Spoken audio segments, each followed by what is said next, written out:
And welcome to episode 51 of the TechnoBuffalo Show. I'm one of your two hosts for today, Sean Ani, editor-in-chief of the site, and I'm joined by Deputy Managing Editor Todd Hazelton. Hey, everybody. How are you doing today, Todd? I'm good. That was quite an introduction. It sounded like it was a WWF wrestler coming out. No, entering the ring. Or a boxer, yeah. We'll get you some intro music and pyrotechnics for next week. Yeah, Mabel won't mind that at all. Nope. But so we are luckily in a quiet couple of days before the next event is upon us, which is going to be E3. Yeah. And I saw somebody tweet a little bit ago, or like a week or so ago, that within a 6-week period, we'll have had Google I/O, WWDC, E3, San Diego Comic-Con. Yeah. It's insane. Yeah. You're saying this is just it's a wild period. We always think about January as sort of like the busy time because CES, but really it happens all year round. It really does. You just get slammed by these events. Yeah, it's become a year-long situation now. Yeah. And Comic-Con's not, as important to us as, say WWDC or whatever, but still, we go and we do cover Comic-Con now. So it's it's a crazy time period, but we're off of WWDC. Yeah. I mean, all right, so we covered it. We saw iOS 9. We saw El Capitan. I think those were the big announcements that we were there. And then watchOS 2, which I'm most excited for. I think watchOS 2 looks pretty awesome. The native apps for the Apple Watch and all that kind of stuff. They're going to open up the sensors. But yeah, iOS 9 and El Capitan, I feel like going into it, we sort of knew they were going to be, I guess, focused on performance and stuff like that. We get some things, but a lot of it, and what I said in an editorial yesterday, are things that are taken from Windows and Android and stuff like that, which is fine.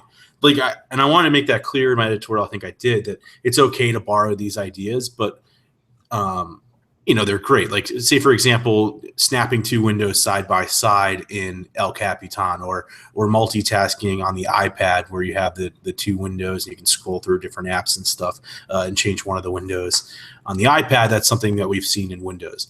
It's fine that Apple's taking them. It just also wasn't like, groundbreaking, exciting. It wasn't as innovative as Apple might make it seem.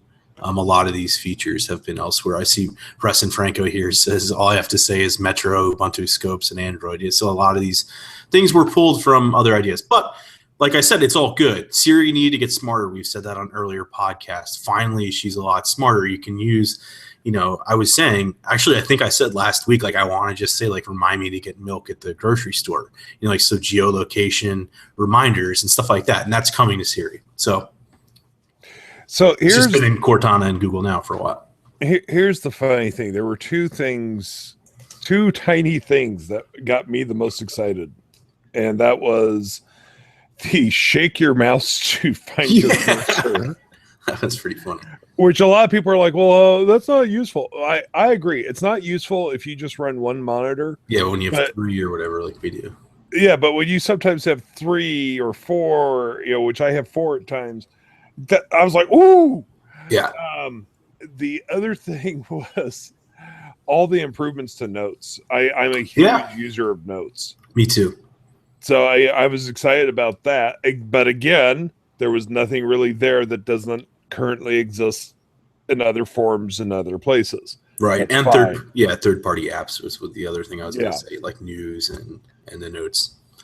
Yeah, exactly. So that's why I kind of walked away most impressed, I suppose, by watchOS 2, because, like I said, they're opening up the sensors to third-party apps. And sure, Pebble, that's one of the things they've done here. And especially, I guess, it's the whole platform they're opening up. So you can add, different bands that add, certain things like GPS or whatever to the Pebble time.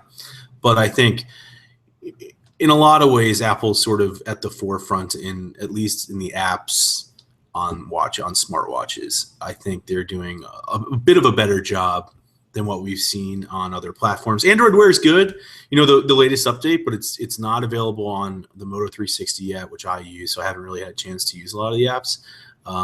And then Pebble has been great. It has a huge developer base, but I think Apple Watch will be at the forefront of that. Even though I had an editorial I know recently said that they're trashy right now. Because I think one of the problems is they opened it up. And actually, I don't know if I talked about this on the last one, but I'll give some background. They opened up the watch kit, right? So developers could add Apple Watch support to their apps.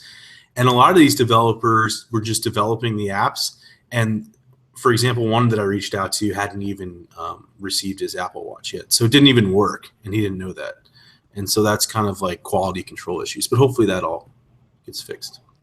Brazen Franco raises a very excellent question. It's okay to borrow ideas. It's shady to steal them, patent them, and sue the original creator and everyone else with something similar. Yeah. Yeah. Now, so far as I know, Apple has not patented any of the features that we're saying they borrowed, air quotes, right, from other services and other operating systems. If they were to do that, that would, to me, honestly, be more of an indictment of how flawed the patent system is. Yeah.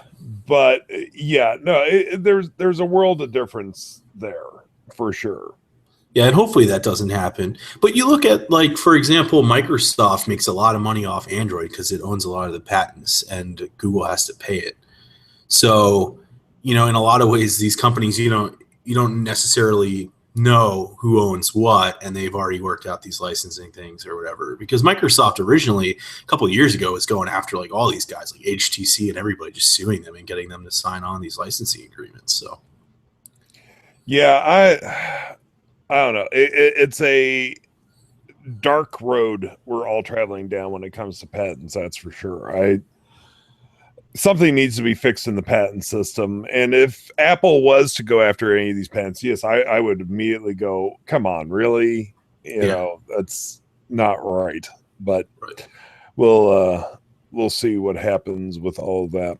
But we have a question from, and now we got lots of questions coming in, so yay. From Sachin Bahal, what was your favorite WWDC 2015 announcement? Like I said, for me, it was oddly enough notes and the shake to wake your cursor. But what was your? I think mine was watchOS 2. I think that's the most exciting. But I did. iOS 9 seems great. I always try to update to the latest stuff on my phones. I haven't done Android M yet, and I haven't done iOS 9 yet. But I did download iOS 9 this morning, so I plan to put that on. Android M, I'm a little more wary of because I just got to put it on the Nexus 6, and then it's sort of owned by Google. I don't really like to mess around with that, but I have. It is owned by Google. It's already reviewing it, but I have, my own iPhone 6 Plus. I'm a little more prepared to put iOS 9 on that. And I've been testing iOS 9 or the early versions of iOS almost every year. Last year, iOS was way too buggy for me at this stage. Hopefully this year is a little better. Yeah, I'm hoping so as well.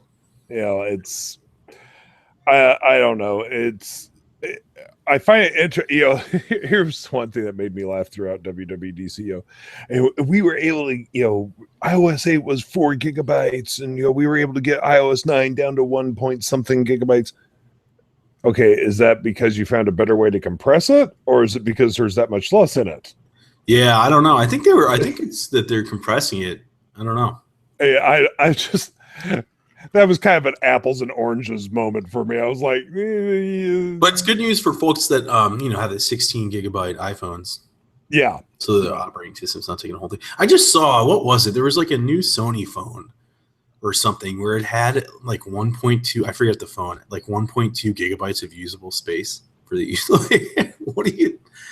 And like, I know you can put in a micro SD card in a lot of cases and transfer some apps over, but it still doesn't give you a lot of room right there. And cloud storage and all that. One gigabyte, that's a joke. Like, don't buy that phone. So we have to discuss Apple Music. Yep. So here's my first thought. Okay, they're all, and the artists will be posting things that are exclusive to Apple Music. Yeah, for how long? Yeah, we've heard that before. We've heard that before, and not just from Apple. We've heard it from multiple sources. Yep. Artists get bored quickly. They move on.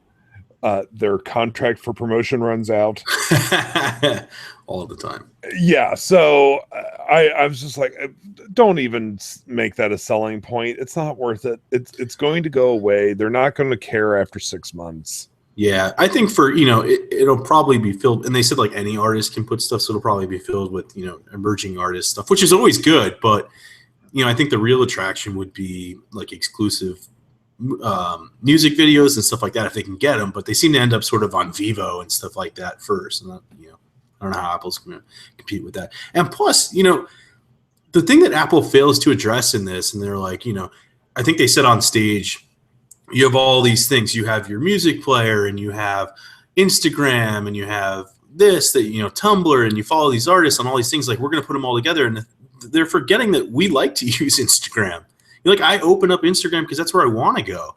Yeah. I don't want to open up music and then, just get music there. I want to go to Instagram where I get, I follow the artists I like. I follow photographers I like. I follow my friends. I follow like that. That's what Instagram is.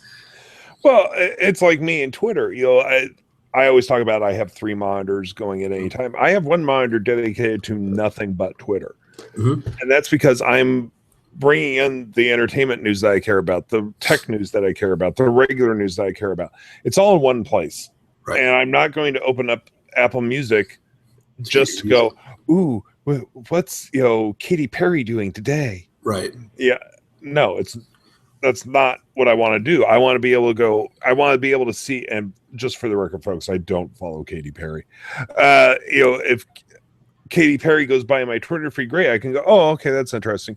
But then, okay, there's 14 far more interesting things going on. Yeah, and like I get they're trying to make the experience more robust, more like feel like you're really interacting with these artists in some way. And they one of the big highlights they're saying is these human curated playlists, right? Like I think Jimmy Iovine, or I forget I usually say Iovine, but that's not how you pronounce it. Whatever. One of those. He was on stage like, saying algorithms are stupid, which is funny because, iOS 9 is all about that in your location and stuff.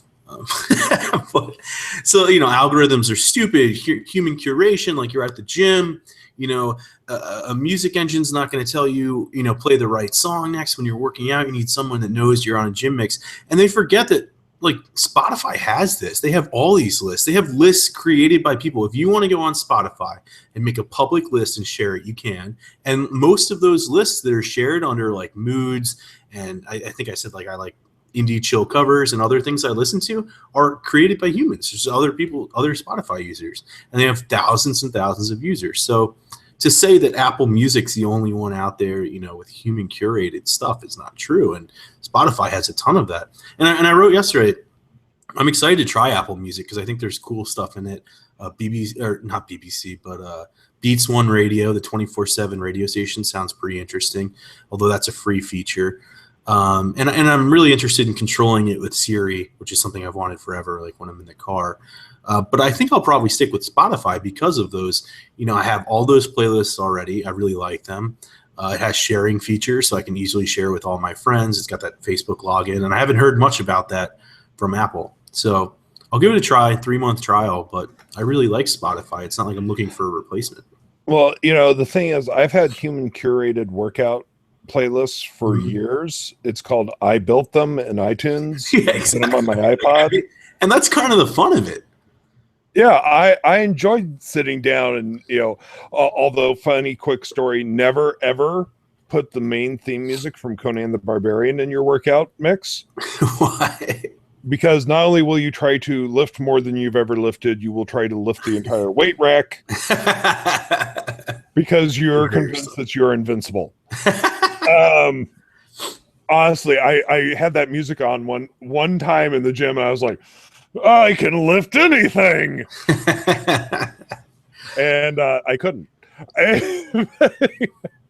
Yeah, I have a lot of problems with, as I've said before, I do subscribe to Pandora. That's mainly because I use it more as a music discovery engine.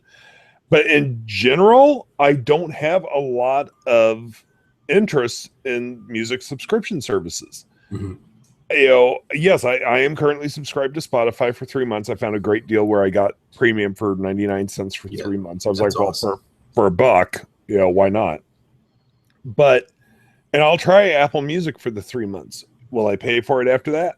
I highly doubt it. But we have a very interesting question from Sean the Man 34 about this. Will Apple Music be I think he meant to say the most subscribed music service?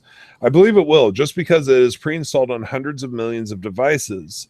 One is my dad has never wanted subscription music, but now because Apple has it, he wants to try. Thoughts? That's an excellent point. Mm-hmm. This is going to put a service in front of hundreds of millions of people that may have never even considered a premium subscription service. Yeah, that's what I was saying today. Spotify announced that they just hit 20 million subscribers, up from 15 million in January. And I said, I think people are going to, exactly like Sean said, they're going to boot up their iPhone, see this, and be like, oh, I've heard about these premium music services, unlimited. I have 3 months free. It's already here. I'll try it. And then they're going to be like, wow, that was great. I mean, there's no question. I think once you try it, most people really, really enjoy it. I mean, you get everything you want. Yeah. I can't say most people, 20 million people out of 7 billion on Earth, but yeah, give or take. I think like, it's pretty sweet. I think a lot of people are going to. What's a few billion between friends? Yeah. But, yeah. But I think for some people, they might be like, oh, I've heard about Spotify, not the techies. I've heard about Spotify. What is that? And then they just haven't really gotten into it. And now, music's right there on their phone. They probably dive in. Yeah, I don't know. In general, while there was interesting things at WWDC, it was, for me, fairly lackluster. And the other day I was speaking with Joey Davidson, our gaming editor, for those who aren't familiar with him. And he did make a really funny joke to me about the name El Capitan. While we realize, yes, it is a landmark in California, Joey stated, it also sounds like something a frat house names their dog. Oh, yeah, exactly. It does. It sounds funny. Yeah, I mean, I think I would have been better off with something like Big Sur or Orange County. I don't know. I mean, tons of different things. The thing I was talking about, it might have been Roy or Brandon on staff too, though, is El Capitan is that face, right? That cliff in Yosemite. It seems like maybe this is sort of just like representing that it's a smaller update to Yosemite. I don't know. It could be. Sort of related. Well, one other topic we wanted to touch on this week was the concept of the pitfalls of being an early adopter. Yeah. So Todd and I have both received our Pebble Times. Todd is not wearing his because he's still in love with the Apple Watch, which is fine. That's his right. At the time, bad pun, which was not intentional. At the time the Kickstarter happened, we both were still big Pebble lovers. And I'm still a big Pebble lover. I still love it. I will say that my Pebble Time arrived on Saturday, and I charged it up to 100%. I'm already at 30%, so it does not look like I'm going to get the promised week of battery life. I'm going to let it run down to 0, which I hardly ever let anything do, but I want to see exactly how far I go. Mm-hmm. So overall, I'm very happy with the Pebble Time so far. Yay, not a problem. But then there's other early adopter situations. And for those of you listening on the audio show, I am holding up to the camera. I have finally received my coin credit card. And I have not bothered to do a thing with it. I'm not going to bother to do a thing with it. For those of you that don't remember the coin, and rightfully so, I think it was about a year and a half ago they solicited these. It was a long time. Yeah. So for $50, you get this card that is just a generic credit card, essentially. But super cheap. Like, it's like paper. Yeah. I mean, like, it's really thin. Yeah, it is really thin. And you can put up to 4 credit cards on it, and then you can just carry this one card instead of the 4 credit cards. Well, here's the biggest problem with this. And it's not even so much that Apple Pay has taken off or Android Wallet or any of those. It's the fact that there's no chip in the card. Yeah. Now, by next year, all credit cards are going to be required to come with a chip when they're issued. And more credit card readers are adding chip ability. If you go to England at all, they look at you like you're from an alien planet if you don't have a chip in your card. It's so true. All of mine have them now too. Almost all of mine have it now. Yeah. So the fact that this came without a chip is honestly to me the biggest problem amongst many problems, but that's one of the biggest problems. So I paid $50 for this a year and a half ago or however long it was. I will never use it. It will just go into the drawer of dead tech. Yeah. And that is definitely one of the pitfalls of being an early adopter. You know, we get very excited about new technology when it's announced. We jump right on board. And then sometimes the train takes us to destinations we no longer want to go. Yeah. I mean, I got mine. I used it once, and I honestly, it just felt like weird. Like, I have to explain this every time, I felt like. And I just didn't want to do that. And I was like, whatever. I'm not using my coin card. I mean, because you don't want to risk, right? Like, you don't want to go out to dinner and have them come back and be like, it's not running or something like that. I mean, it's just kind of embarrassing. And so, you know, if they come back and say that and you don't have your wallet on you, then what do you do? And so I feel like I still need my wallet. And even in the coin box, if you take out the insert that everything was on, inside it says, not sure where to put your cards once you've loaded them onto your coin, toss them in here along with the card reader so you always know where they are. And then, you know, don't lose this box. So even they're saying, well, I mean, they're saying, you know, don't accidentally throw your credit cards out. Yeah. But, you know, they're trying to, you know, put your cards in here. You're never going to need them again. And the situation you just presented, Todd, is the perfect one. You would still need your credit cards with you. Right. Yeah. You know, even though I now use Apple Pay and it's not accepted that many places, and I also use Android Wallet, I still carry a wallet on me. I still have my credit cards with me because I've been around technology long enough to know, hey, something's probably going to go wrong. Yep. And if you listen to the podcast, you know, both of us still print our airline boarding passes. Yep. Well, heck, I still print out before I leave. I print out my hotel reservation. I print out my airline reservation, my rental car reservation. I print out all that stuff. And I carry it in a folder with me because you never know what's going to happen. You should have seen when I went to IFA last year in Berlin. That's where, for people who don't know, it's where Samsung announces Galaxy Note and stuff like that each year. I printed out maps and directions for everywhere I had to go in case, you know, like, I don't know, the data network was too slow. And now I will say that I don't print out maps anymore. Yeah. I've given up on printing maps. That was I had back-to-back meetings and they're all over the city. And I was like, you know, I need to be able to get there. Yeah, no, and that makes sense. You know, especially in a country where you don't speak the language. Right. You know, at least like when I go to the UK, you know, it's not super hard for me to find someone that can answer a question for me. Although sometimes they look at me and go, your accent's not from around here. But no, really, I'm a native. Yeah, but I mean, back to early adopter stuff. I bought the Pebble Time. I think I opened it either, I guess, Monday morning or something. It's still been charging. I haven't even really played with it. And I just sort of looked at it and I was like, I mean, the Apple Watch does a lot more of what I want.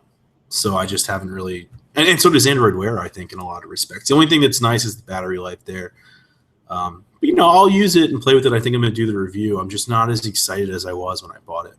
Right. No, and that's understandable. You found a new girlfriend. Yeah. You know. What do you do? I mean, just like the screen and the build immediately like side to side, and I know it's like half the price of the Apple Watch. It's just like not even close. Now, as someone that has not played with an Apple Watch for any length of time, has not worn one, I'm extremely happy with the Pebble Time. Right. So, so it all depends on what you're looking for, too. I'll show you the email I'm receiving. Well, we've got a ton of questions coming in. As always, we thank you for all those. We'll start with the most important question of the day from Sean the Man 34. Something came up and I can't stay for the live stream, but had to log on and ask the usual question. Have you returned anything lately, Todd? Yeah, I don't know. It might be that Pebble time. I got to review it, but I don't think I'm going to wear it. So I guess I can't return it, I don't think, but I could sell it. Todd. I don't know. Well, let me go through here. We've got a ton of questions from Christopher Miles. With all the features being added to the Apple Watch, it seems Apple is taking the, quote, smartphone on your wrist, unquote, approach. Is that what you guys want from a smartwatch, or are Google/Pebbles notifications hub more your style? Excellent question. Mm-hmm. For me, I think I'm more of a Google/Pebble notification hub kind of guy. Well, yeah, I think that works better because the problem right now with a lot of these, and Pebble works better in this case, but the apps on the Apple Watch are so slow to load that it's almost pointless to ever try to load them. Glances are great. That's when you slide up and you look at glanceable information. But when you try to open an app, a lot of them are super slow that the screen usually just times out and it's just like forget about it. So until they're native, until they load quicker, I'm more for the notification hub. Like, for example, I heard a song the other day and I was like, oh, I should Shazam this.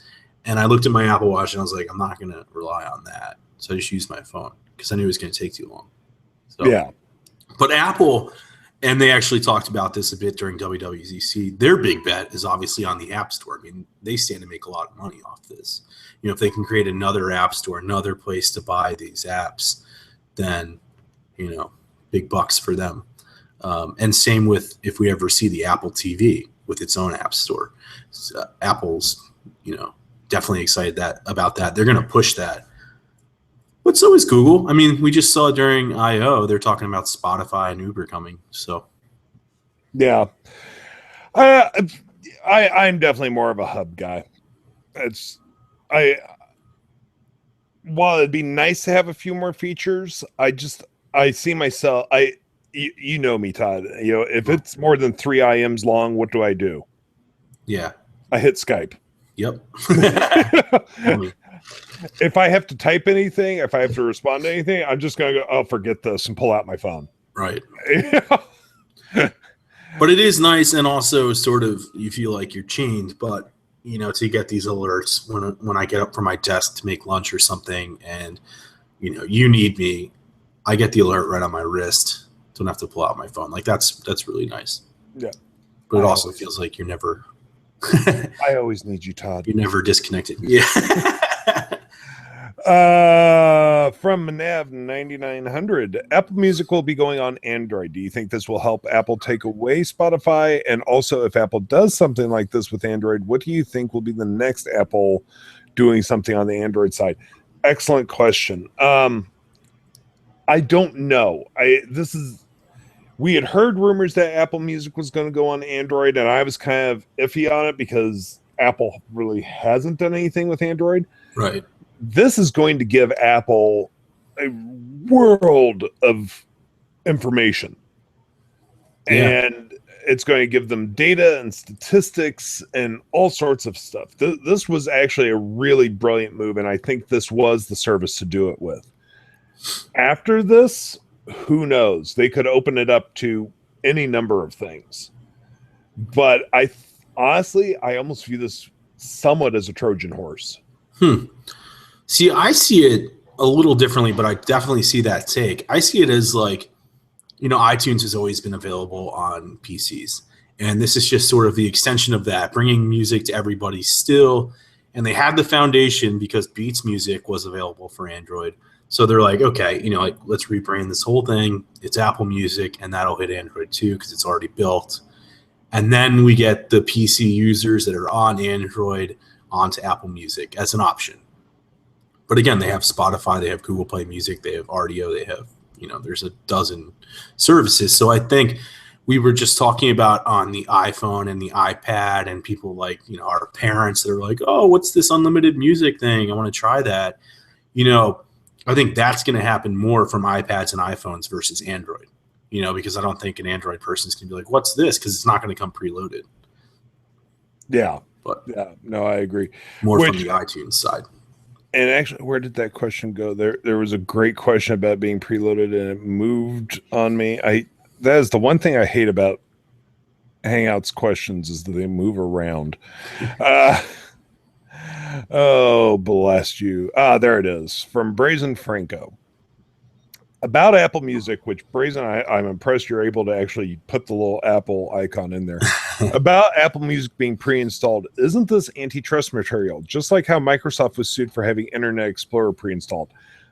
That crossed my mind too, and I'm really, really curious about how they're getting around that. I am by no means an antitrust expert. I know next to nothing.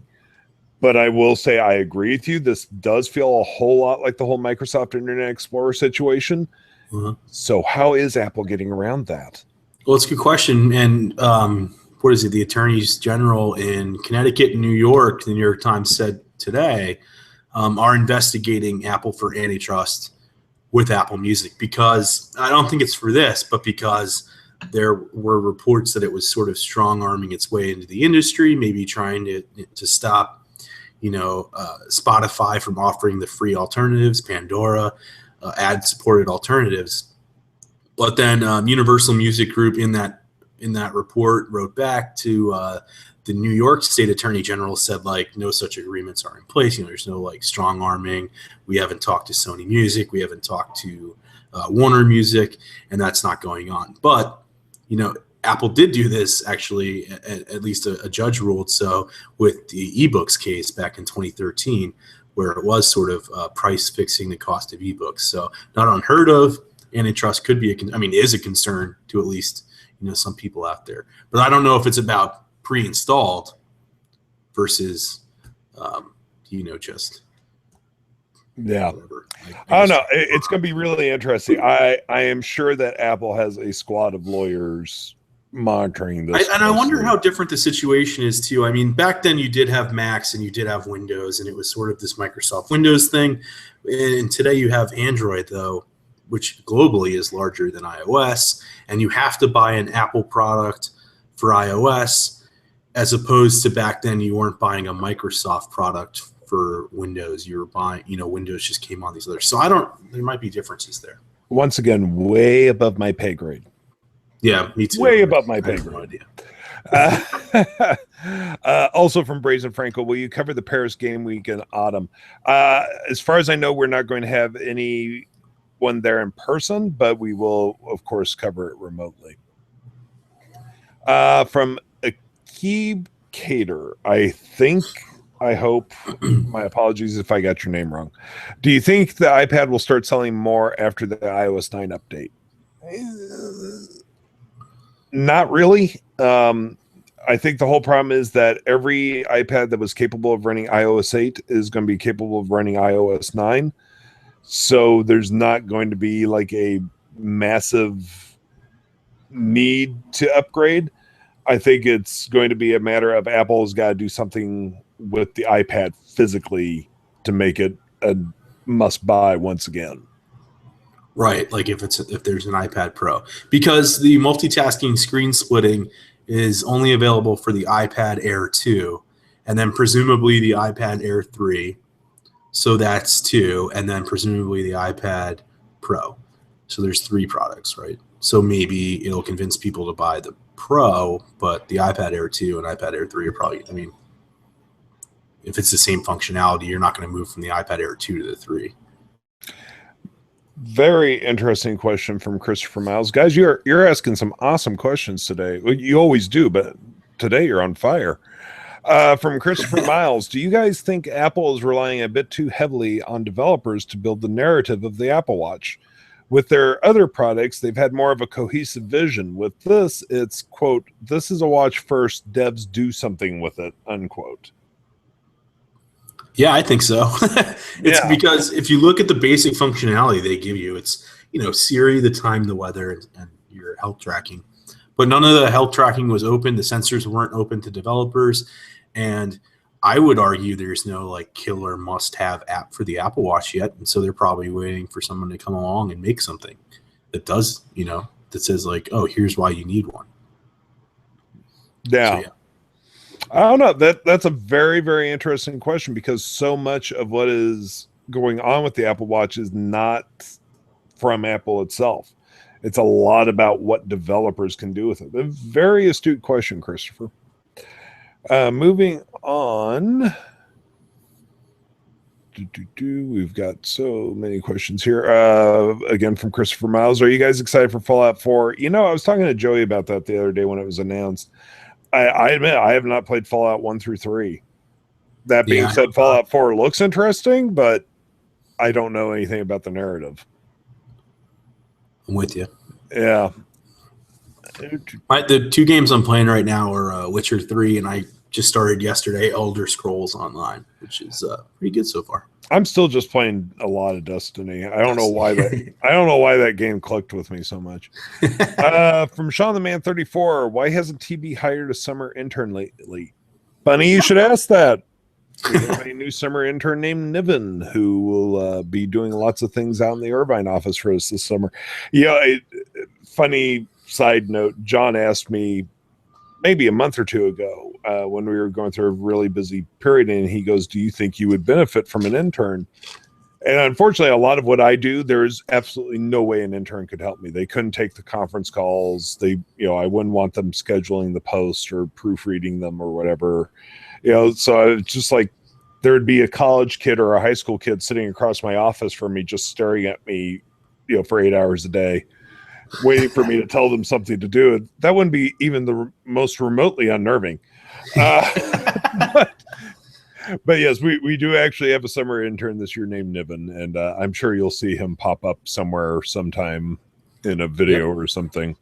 I met him. I was out there. I have not met him yet. He's just not a video intern. He's not on camera. Yeah, he's just a strict office intern helping us out with numerous things. I'll meet him in a couple weeks when I go out there for Comic-Con. Mm-hmm. From Akib Cater, again, hope I'm saying your name correctly. Do you think Apple should make a VR headset? Oh, why not? Everybody else is. Yeah, right. I didn't tell you, Todd. I'm releasing a VR headset. Nice. Yeah. Is it made out of cardboard? Yeah. Sure, why not? I'm just slapping. Well, Oculus is going to reveal their final design today in like 20 minutes, right?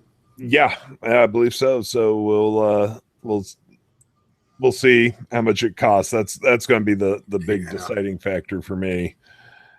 Honestly, I don't see myself getting into VR, but we'll see. They have games that are like Witcher 3 where you can explore a huge world like that with VR. Woo, I'm all over it. It'll take a while. From Sean the Man 34, how many Apple keynotes do you think we will see this year left? Well, of course, we'll have the iPhone one, we'll have the iPad one. I think it's just going to be 2 more. Yeah, unless they sneak an Apple TV one in there somewhere, but probably just those 2. I just don't see them giving Apple TV its own event. I think they're going to stick it in October with iPad.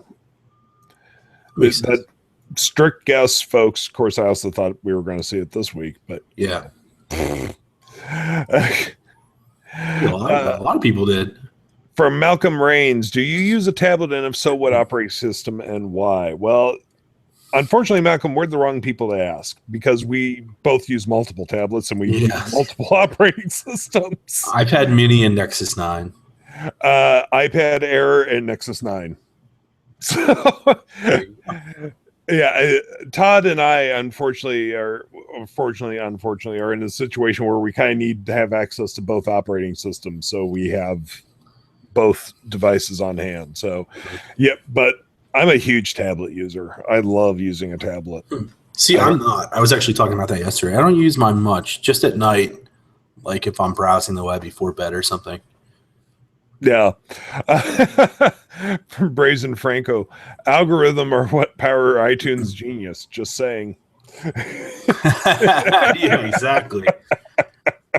Exactly. What powers like everything in all of these operating systems? There are algorithms everywhere. Whatever. Yeah. What can you do? From Sachin Bahal, do you think we'll see the Apple TV, a new version of the set-top box at Apple's October event, also known as iPad Max and other products event? Yes, I do think that's where it's going to be. I cannot see them going through another holiday season without refreshing it. I just can't see that. Even if it's just like like a new processor, if they're not even ready, just like refresh it. I don't know. Yeah, I just from Brazen Franco, when is the Tokyo Game Station? I bet you're actually asking about Tokyo Game Show, and if so, that is in September, and Ron Duell, who lives in Japan, will be attending, so we will have live coverage from that show. From Sachin Bahal, hey Sean, how is the NVIDIA Shield TV box? Is it worth it?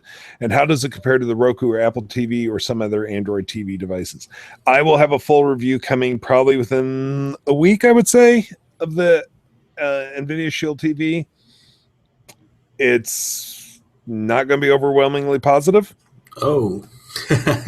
I will say this, the hardware itself is gorgeous. I have a lot of issues with Android TV software. That's the bigger problem. And so I'm kind of walking this fine line in my thoughts about what is NVIDIA's issue and what is Android TV's lack of features. Stuff. Yeah. Yeah. So there's 600 channels, right? Didn't they say that? Oh, that is such stuff. That's bogus. There's not 600 channels. I'm sorry. From Sachin Bahal, what do you want to see in the next Apple TV set-top box? More channels. More channels. Having now been a cord cutter, I mean, I hardly ever use anything other than my Roku simply because it offers the most channels. And the Apple TV and also, for the love of everything, a better remote. Yeah, well, I think we've seen patents to suggest that's coming, right? Or at least reports. That remote is terrible. There's an Apple TV remote somewhere on this desk. I don't know where. Oh, there it is. This is the single worst remote ever built. I'm sorry. It really is. It is horrible. It does not fit in your hand. Like, why didn't they build the quick wheel technology in there? I don't know. I hate this remote. It is horrifically bad. Blah. Siri. I want to see Siri in it. I think Siri's going to be in the next version. I really do. Although I was surprised they didn't really talk about Siri in El Capitan at all, which I was like, seems like an obvious feature, especially with Cortana and Windows 10. From Brazen Franco, Sean, make your VR headset out of tinfoil and give it with a complimentary tinfoil hat. Done. Nice. Well, the time has flown by this week, guys, and a lot of that is thank you to a lot of you asking really engaging questions. As I said, you always ask good questions, but you were really on fire today, and we appreciate that. That makes our jobs a heck of a lot easier. And of course, we couldn't get to all of them, but we're back here every week for you, so keep those questions coming.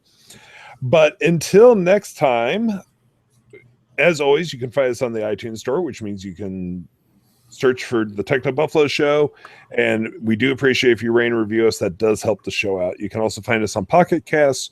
You can find us via RSS feed. And you can find us on the Stitcher app, which means you can listen to us anytime, anywhere. Anywhere you can find podcasts, you can find the TechnoBuffalo Show.